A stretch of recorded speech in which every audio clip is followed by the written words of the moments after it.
오늘 본문은 바리새인들이 예수님을 어떻게 죽일까 의논했다라는 말로 시작됩니다. 마가복음에서는 이 의논을 헤롯 땅과 했다 이렇게 말합니다. 헤롯 땅과 예수님을 죽이기로 의논했다는 것은 무엇을 말하는가? 당시 갖고 있었던 공권력을 가지고 예수를 죽이기로 했다는 것이죠.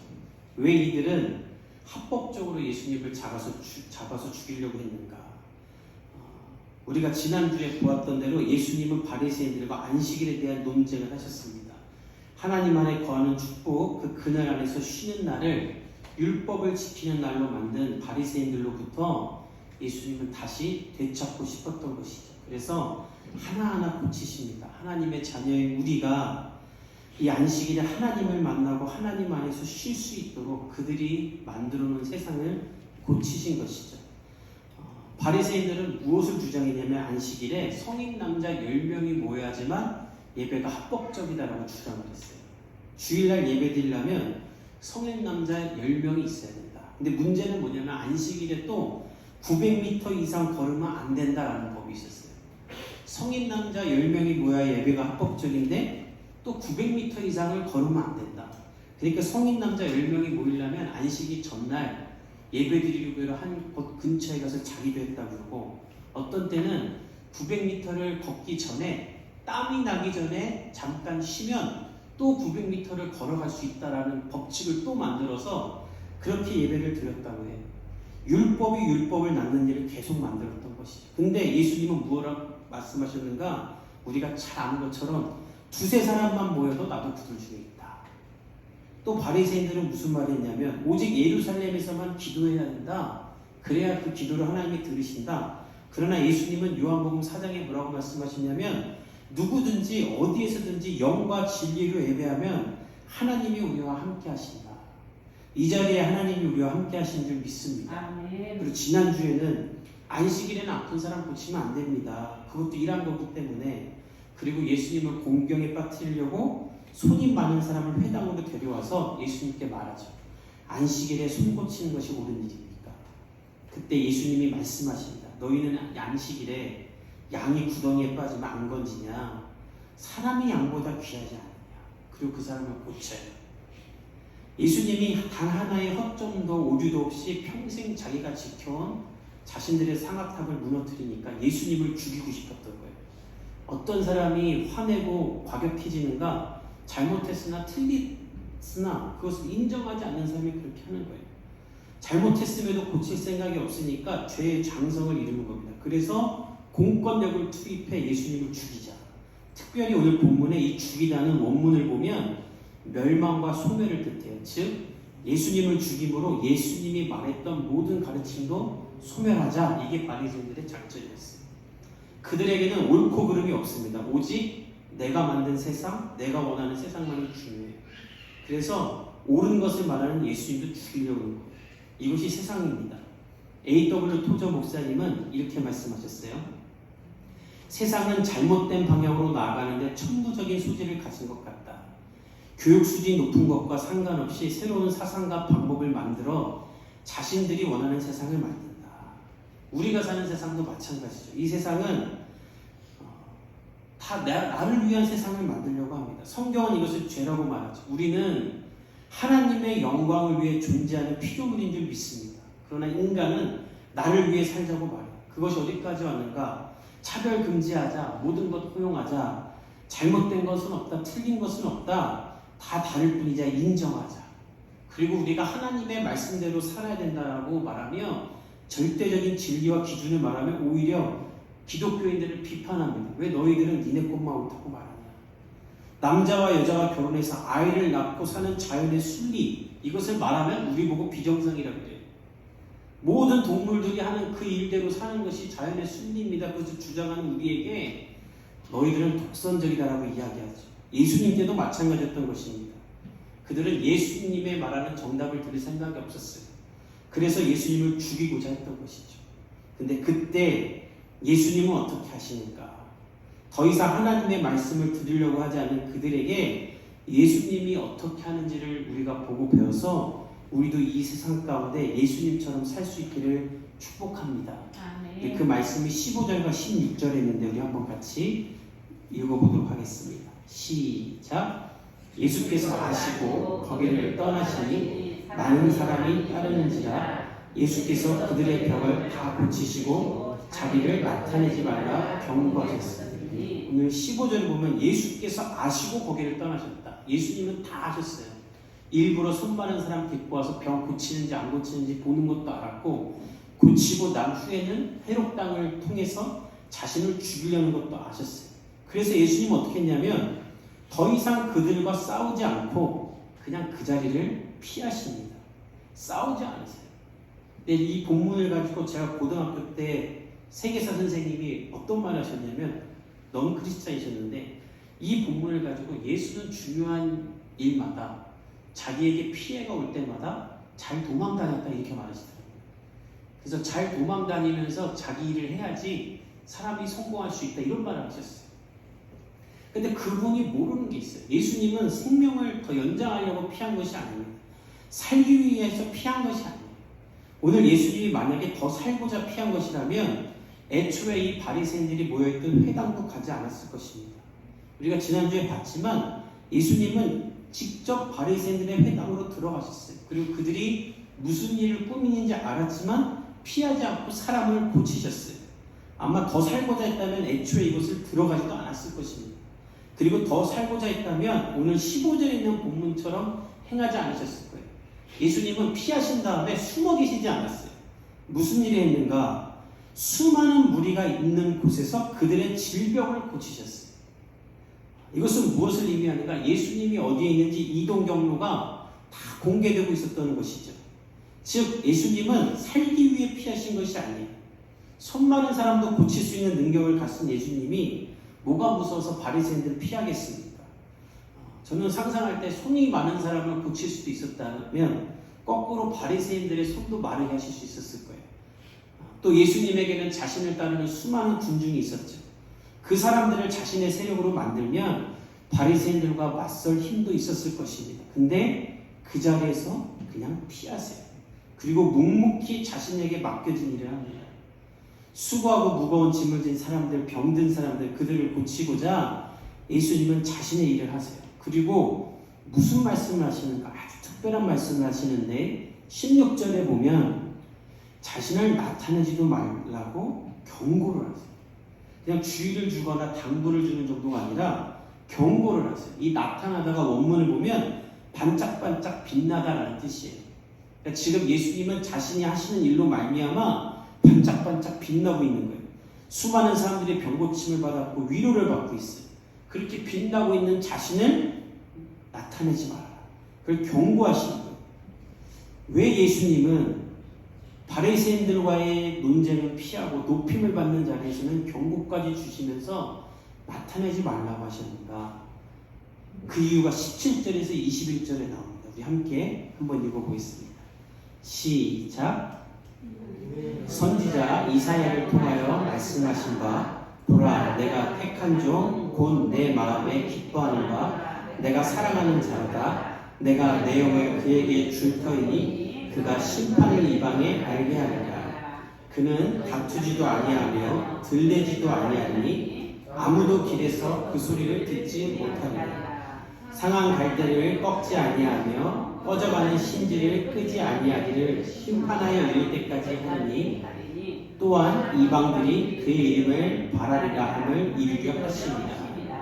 이 본문은 이사야 42장 1절과 4절까지 예언되어 있는 말씀이세요. 예수님이 싸움의 자리를 피하시고 자신이 높임을 받는 자리에서 나타내지 말라고 하신 이유는 바로 이 이사야 본문 때문이에요. 하나님께서 자신에게 맡겨진 사명을 감당하기 위해, 그리고 이사야의 예언을 이루기 위해 하나님께서 예언하신 성경의 글자 하나하나를 이루며 하나님께서 자신에게 맡겨진 사명을 감당하기 위해 그렇게 하신 거예요. 예수님은 능력을 행하면서도 바리새인들처럼 높임을 받거나 사람 위에 있지 않았습니다. 그분은 오직 하나님을 높이기 위해, 하나님의 사명을 이루기 위해 사역을 하신 거예요. 자리를 피하신 이유도, 나를 나타내지 말라는 이유도 동일한 거예요. 왜냐하면 예수님이 할 일은 그저 하나님이 맡기신 일을 잠잠히 하는 것이기 때문이에요. 예수님은 본래 하나님과 동등한 분이시죠. 그러나 자신의 의대로 자신의 생각대로 아무것도 하지 않으시고 오직 하나님의 말씀을 하나하나 이루며 메시아임을 증명하고 마지막에 십자가에 달려 죽으심으로 하나님의 뜻을 이루시는 것이 오직 예수님이 행하신 일인 것입니다. 그래서 이 사연은 어떻게 말하는가? 오늘 본문을 보면 내가 택한 종 곧 내 마음에 기뻐하는 바 내가 사랑하는 자다. 그렇기 때문에 예수님은 하나님이 사랑하는 사람이라는 거예요. 이 종이 원문을 보면 주인이 하라는 대로만 하는 사람, 자신의 생각과 자신의 뜻은 없는 사람, 오직 주인이 하라는 대로 하는 사람, 그리고 자발적으로 행하는 사람이라는 거예요. 따라서 하나님이 예수님을 기뻐하셨다는 거예요. 그래서 그 기뻐하심으로 어떻게 하셨는가? 내 영을 그에게 주겠다. 개역 한글 성경에는 이 영을 성령이라고 표현합니다. 예수님이 하나님의 명령에 따라 종이 되어 성령을 받으며 행하신 일은 무엇인가? 오늘 성경에 보면 심판이라 남아있는데 원문을 보면 정의라고 보는 것이 더 옳아요. 이 세상에 거짓된 것들, 틀린 것들, 권력자들을 심판하되 하나님의 말씀이 말하는 정의를 위해 겸손히 그 일을 행했다는 거예요. 그 겸손의 특징이 무엇인가? 오늘 본문을 보면 먼저 다투지 않았다. 그래서 이 이사야의 예언을 이루기 위해 바리새인들과 싸우지 않고 그냥 피하신 거예요. 들리지 않는다. 이것은 소리 지르며 야단친다는 뜻입니다. 바리새인들처럼 소리 지르며 야단치지 않았어요. 그래서 아무도 길에서 그의 소리를 듣지 못할 것이다. 또 하나의 특징은 무엇인가? 상한 갈대를 꺾지 않고 꺼져가는 신지를 끄지 않는다. 이는 무엇을 말하냐면 상한 갈대나 꺼져가는 신지는 이미 부서지고 무너진 것을 말해요. 그것을 더 짓밟지 않는다는 거예요. 그것을 더 심판하지 않는다는 거예요. 언제까지? 모든 민족이 예수님을 깨닫고 돌아올 때까지 예수님은 이렇게 겸손하게 하나님의 종으로서만 사역을 하실 것이라는 것이 이사야의 예언이었고, 예수님은 그 말씀을 이루기 위해 그저 피하시고 나타내지 않았던 거예요. 이 본문을 유진 피터슨 목사님이 메시지 성경에서 아주 쉽게 잘 번역을 해놨습니다. 우리 자막을 통해서 한번 같이 보겠습니다. 제가 읽어드릴게요. 내가 신중히 택한 종을 잘 보아라. 나는 그를 한없이 사랑하며 기뻐한다. 내가 내 영을 그 위에 두었으니 그가 모든 나라에 정의를 선포할 것이다. 그러나 그는 소리를 지르거나 목소리를 높이지 않으며 길가에서 소리를 피우지 않을 것이다. 그는 누구의 감정도 짓밟지 않으며 너희를 궁지에 몰아넣지도 않을 것이다. 어느새 정의가 승리할 것이며 아득히 먼 곳에 믿지 않는 사람들까지도 들려오는 그의 이름만 듣고도 희망을 품게 될 것이다. 예수님은 이 세상의 선동자들과는 달라요. 이 세상의 정치인들과는 달라요. 그들은 수도 없이 비난하고 네거티브 정책을 펼치고, 그러나 예수님은 그렇게 안 해요. 예수님은 그저 겸손하게 하나님이 원하시는 대로 하나님의 종으로서 모든 권위가 있으나 겸손하게 행하셨던 것입니다. 예수님이 어떤 분입니까? 하늘의 모든 권세와 능력을 가지신 분이죠. 모든 질병과 악한 권세를 이기고 계세요. 그러나 내 뜻대로는 하지 않았어요. 그죠? 하나님의 뜻대로, 하나님의 원하시는 대로 행하셨습니다. 그리고 하나님은 그런 예수님에게 성령을 부으신 것입니다. 우리가 예수님을 통해서 무엇을 배워야 하는가? 우리도 이 세상을 사는 동안 예수님처럼 하나님 아버지의 뜻을 이루기 위해 살기로 결단하기를 예수님의 이름으로 축복합니다. 그때 하나님이 우리를 기뻐하시고 사랑하시며 성령을 부으시는 거예요. 그러면 하나님이 우리의 소원을 이루어 주시는 거예요. 시편 37편 4절에 이렇게 말해요. 또 여호와를 기뻐하라. 저가 내 마음의 소원을 이루어 주시리로다. 예수님도 동일하게 말하셨어요. 먼저 그의 나라와 의를 구하라. 그리하면 이 모든 것을 너희에게 더하시리라. 즉 우리가 하나님의 뜻대로 살면서 그저 하나님의 종으로 순종하며 겸손함을 가지고 산다면 하나님은 우리의 소원을 이루시고 우리의 소원을 통해 세상을 변화시킬 줄 믿습니다. 아멘. 권위가 있으나 겸손한 거죠. 이것이 예수님을 본받는 우리 그리스도인들의 모습입니다. 아멘. 그러면 구체적으로 어떻게 하는가? 세상을 변화시킬 때 큰 목소리로 싸움으로 변화시키는 것이 아니라는 것입니다. 예수님은 바리새인들과 힘으로 붙지 않으셨어요. 그럼 우리는 어떻게 해야 되는가? 이전에 말씀드렸지만 매드렌 랭글이라는 작가가 말한 이 말대로 행하는 것입니다. 제가 읽어드릴게요. 우리는 사람들의 생각을 시끄럽게 지적함으로써가 아니라 그들이 얼마나 틀렸고 우리가 얼마나 옳은지를 말함으로써가 아니라 도대체 어디서 오는 것인지 간절히 알고 싶은 만큼 아름다운 빛을 보여줌으로써 사람들을 그리스도께로 이끈다. 예수님은 싸우고 큰 소리 내서 사람들을 이끈 게 아니라 그저 자신의 능력을 가지고 겸손히 사람들을 돌보면서 아름다움을 나타내셨죠. 우리도 그렇게 하는 거예요. 우리는 이 세상을 예수님처럼 변화시켜야 됩니다. 그러나 싸움과 지적이 아니라 우리의 행동으로 그냥 하면 되는 거예요.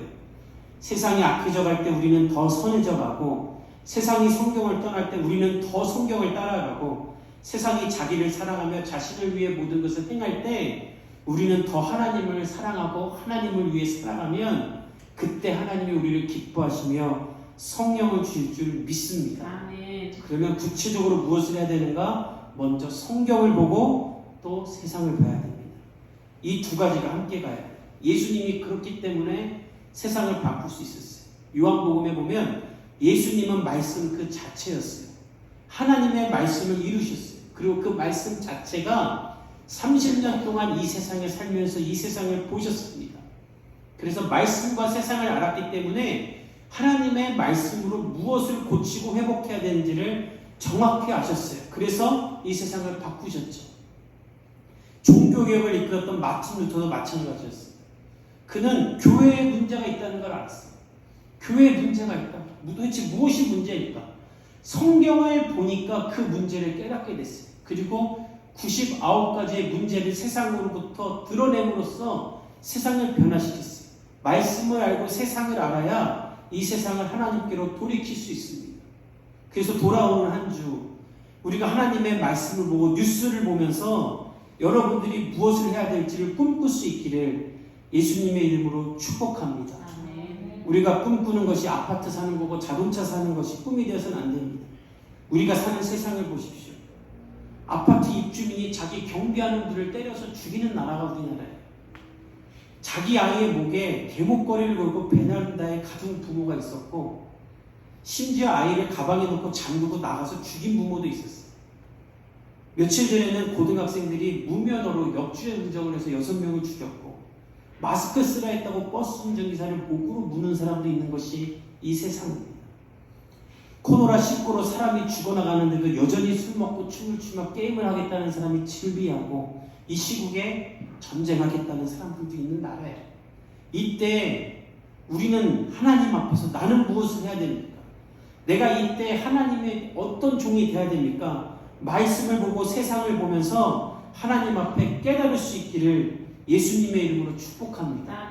그게 이사야였죠. 이사야 6장 8절에 하나님이 말씀하세요.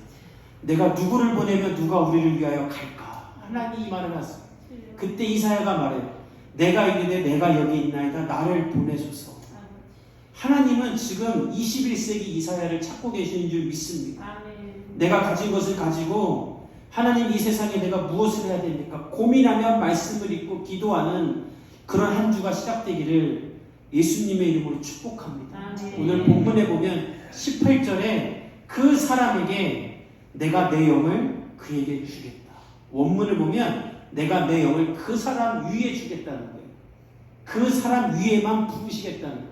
예수님이 세례를 받으실 때 성령이 그 위에 임했던 것처럼 우리가 하나님의 종이 되어 하나님의 말씀을 가지고 이 세상 가운데 하나님의 뜻을 펼치기 원합니다. 기도하면 그 사람 가운데 성령이 모든 것을 채우시고 지혜를 주실 줄 믿습니다.